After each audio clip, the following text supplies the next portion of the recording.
music has been known to provide comfort to people in distress, as well as providing some form of entertainment. Over the centuries, music has moved from one stage to another so that it can conform to the current trend. Well, Nigerian music is so dynamic that it's known worldwide. The country's musical trends have evolved dramatically, with artists blending Nigerian culture with foreign influences to create an international appeal without losing their local touch in their compositions. However, each kind of song is so distinctive, with each having its own techniques, instruments, and language. Now, joining us to discuss the evolution of Nigerian music in the Nigerian music industry is Pretty OKAFOR, who is the president of the Performing Musicians Employers Association of Nigeria, also known as PMAN. Pretty, a very good morning to you. We will talk about Nigeria, music, and the industry. However, I would like us to start with your name.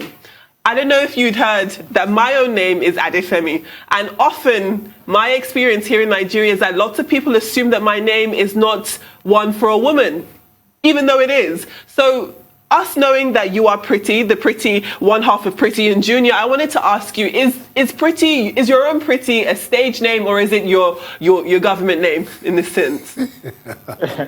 It's actually my real name, my native name.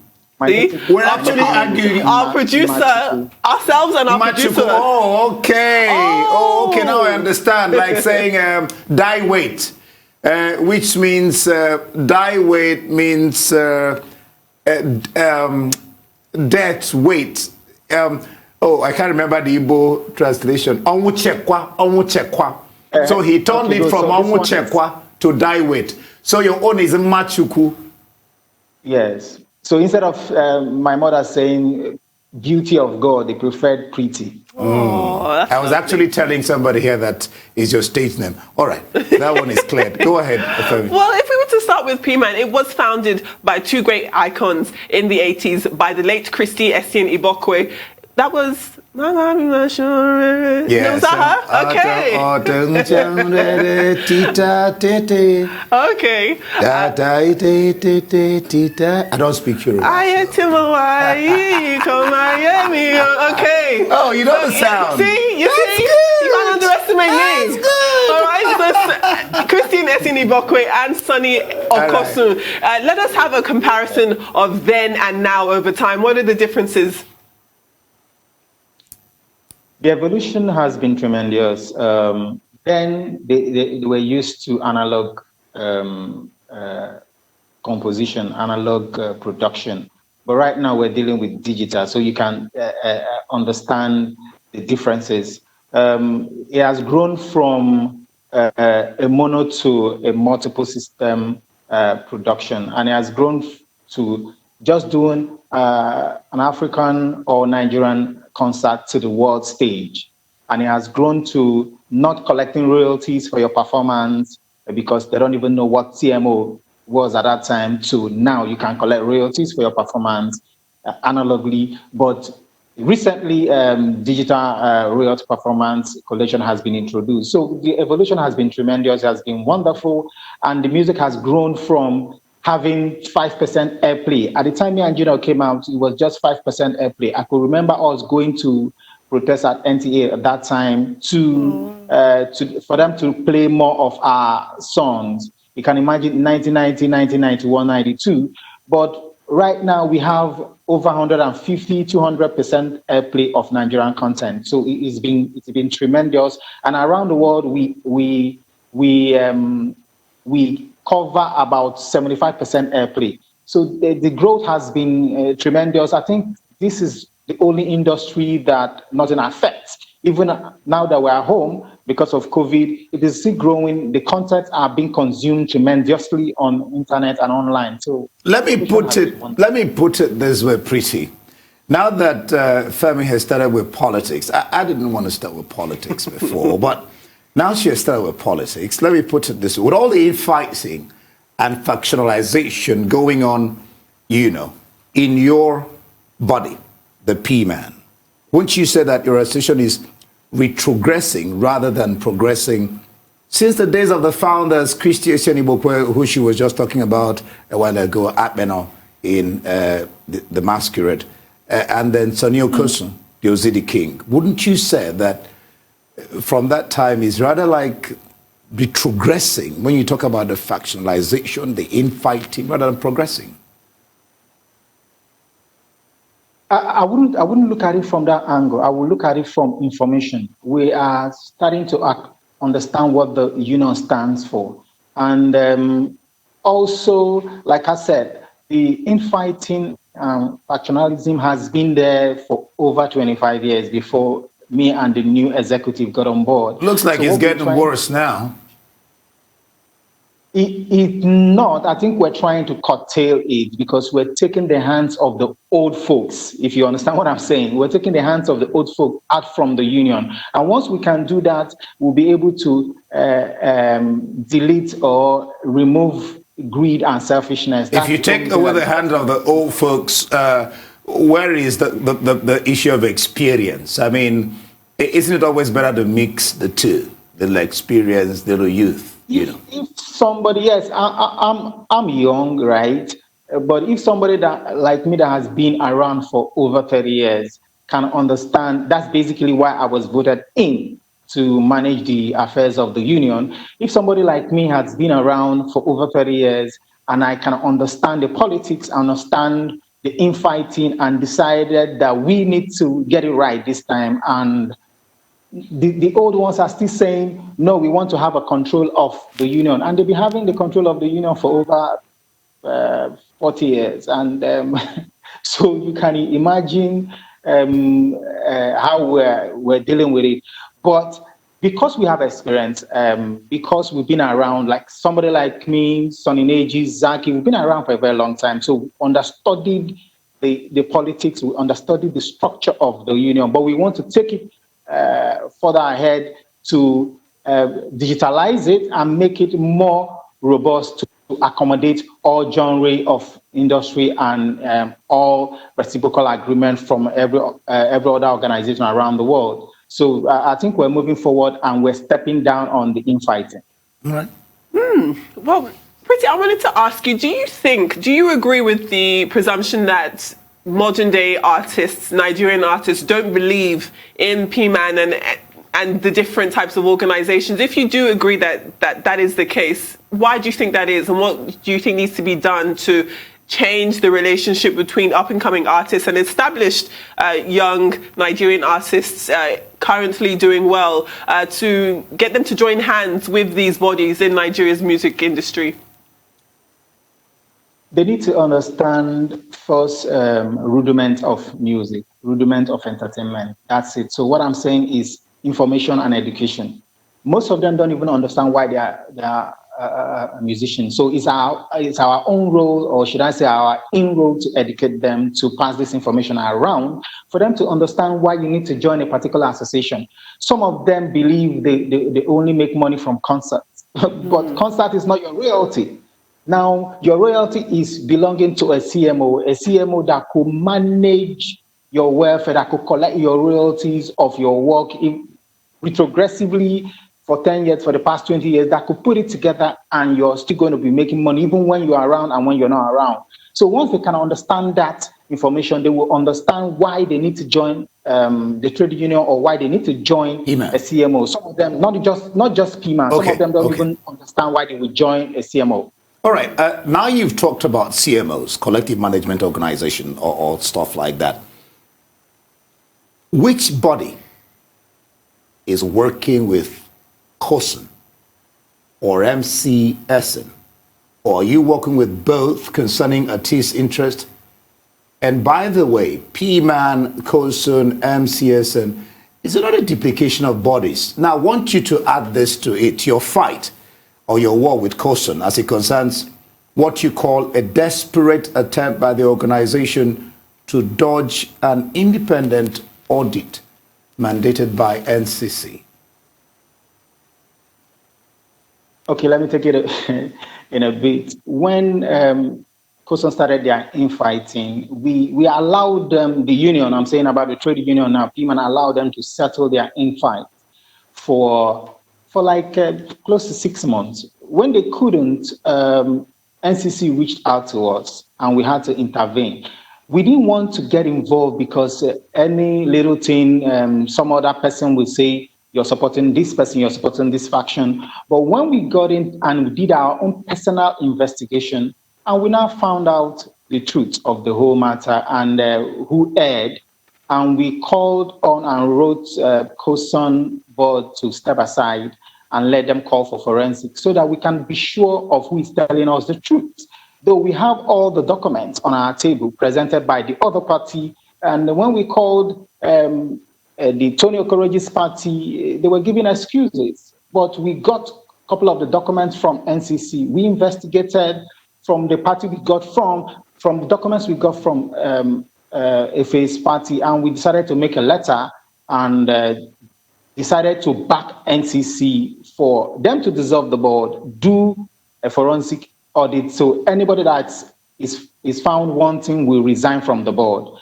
But suddenly, Tony's team refused to adhere to the direction or the directive coming from NCC, and instead they decided to believe that they are almighty, that PMAN doesn't even have a right to ask them to submit to forensic, or PMAN doesn't have a right to say they're supporting NCC's investigation, and which is totally wrong. You can't run a CMO with you believing you're almighty, you are above the law, you cannot be controlled. If the trade union cannot control you, the regulators cannot control you, then who are you working for?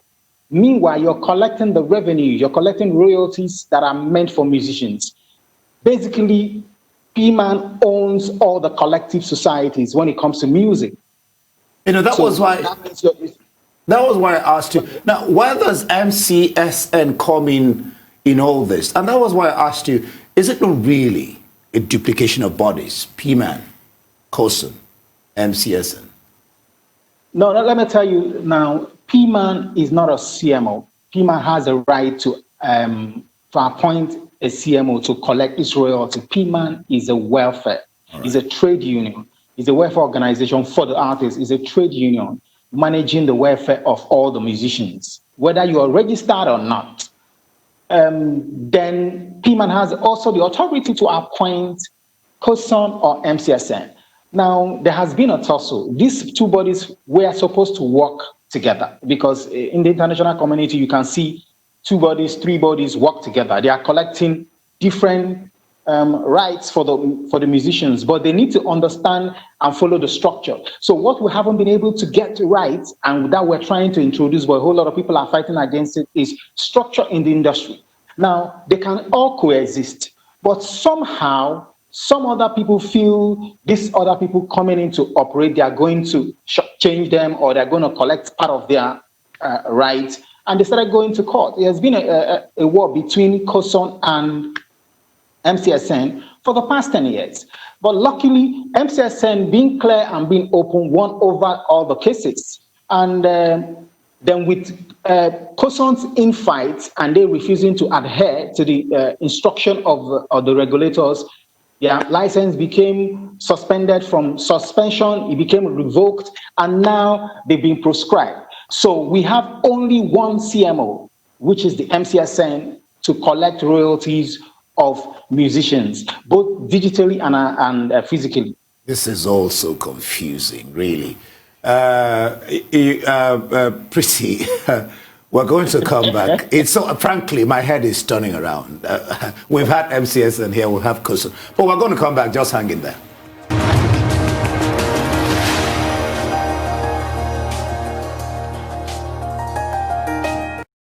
I was discussing with Pretty OKAFOR, the president of PMAN, Performing Musicians Employers Association of Nigeria.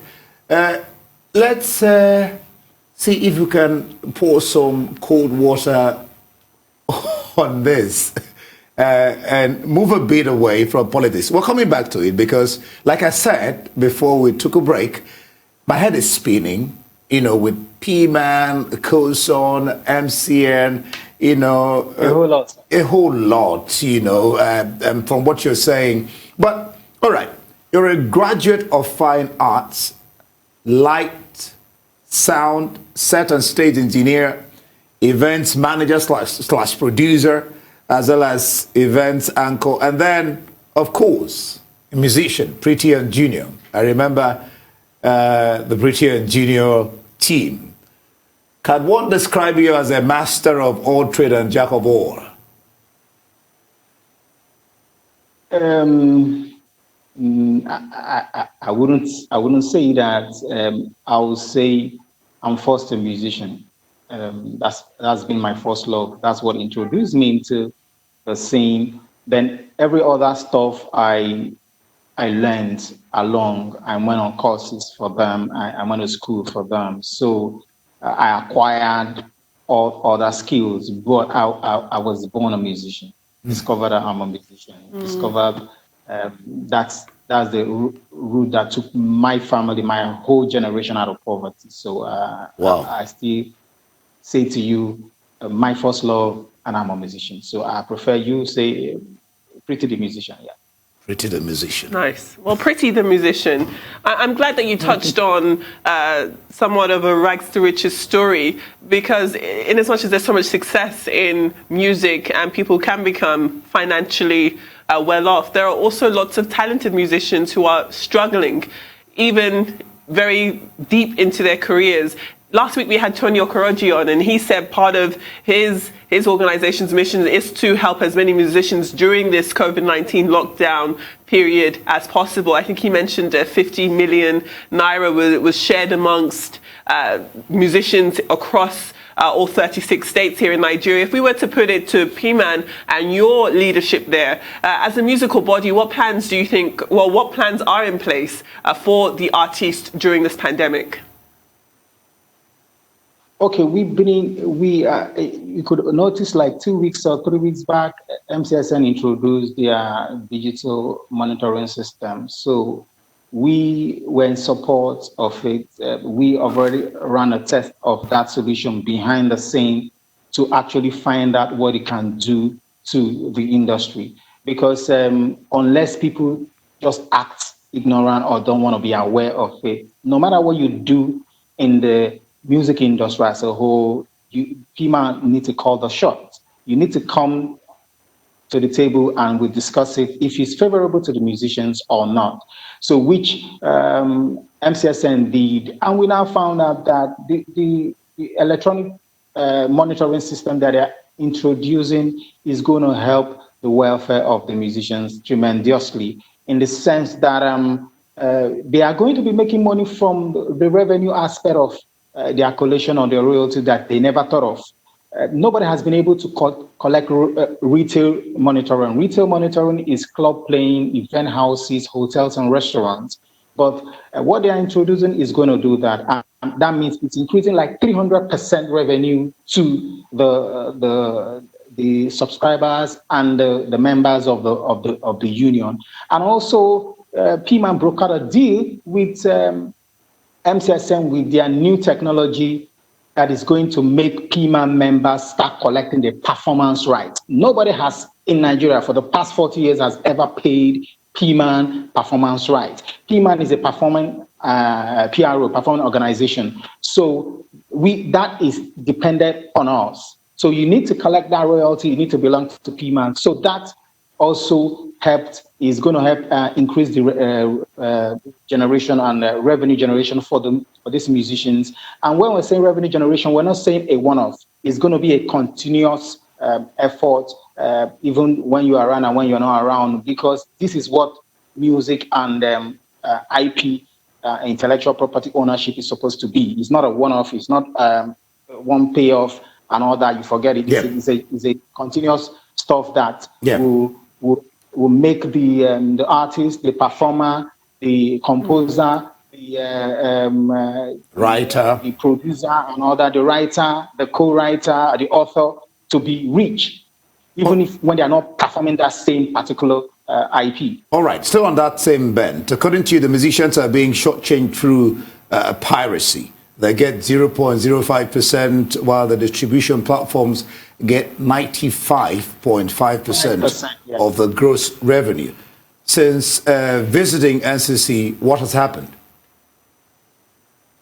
Okay, visiting NCC is also the reason why we came on board and supported the introduction of the digital electronic monitoring system. We and NCC regulatory department and enforcement department has already put up a structure where we can manage physically the piracy, but the app that MCSN has introduced, we manage the piracy digitally. So automatically, we are trying to survive about 95% of our work. We can manage it, we can see it, we can regulate it. So the 5% now will become what they call a black market. We might come up later in the future how to deal with the 5% black market piracy. There's no way around the world that you can. Well, if you get 95, man, pretty, if you get 95, you've almost got it all. I mean, you can leave some for the little people to pick. I mean, what you want to get 100% for crying out too loud? I mean, talking about royalties, I wonder how long it'll take us. I don't want to imply that Nigeria are far behind any other country, because everywhere there seems to be so many gaps in people taking real ownership of their own, intellectual property, being able to monetize things that they've done. So an example of that, I don't know how seasoned any of us are with reggae music. Okay. But there's an artist called Sister Nancy, and she came up with a song called Bam Bam. Bam Bam Bam Bam. What bam, right? And that song, right, has been reproduced so many times. And I was watching an interview where she said that after Jay-Z sampled it, she finally had to do something. So again, that's another example of lots of people not realizing how valuable their property are. So very, very quickly, in less than 30 seconds, could you tell us how long you think it'll take to close that gap in terms of here in Nigeria, artists understanding how valuable their work is? There's no way you can close the gap without using technology. Now, I'll give you a little bit of insight what I also investigated from what MCSN introduced. They have a fingerprinting mechanism that could track your work around the world, and the usage of tracking is 0.05, meaning it's going to even track the metadata, no matter how they try to use it. It's going to track, it can track it via TikTok, however they use it, even if when people try to reproduce it. And that same system is retrogressive. Or should I use retroactive? That's the word. Yeah. That's what they said. It's retroactive, meaning if you get into a particular system, it could track the work. If they've used it there in that same library for 10 years, 15 years, it's going to call it back, and the artist's invoice will be sent and collection will be done. So that already solves the problem you're talking about. With that, nobody can reproduce your work or use it anywhere without the system not noticing it or capturing it. We don't have all the time. Let me get this in fast before we let you go. You're referred to as the premier godfather of Nigerian hip-hop music. When everybody was trying to copy the American rappers, you launched your unique rap style, local PG. In 10 seconds, just talk about it, if you can. When we decided to be unique, to change approach of the industry, we decided to do and localize our rap. And at that time, nobody did anything. Nobody knew about it. Nobody has ever used. I wish we had time to ask you to rap in pidgin. Definitely. I don't know, we should have let room for that. We appreciate your time with us.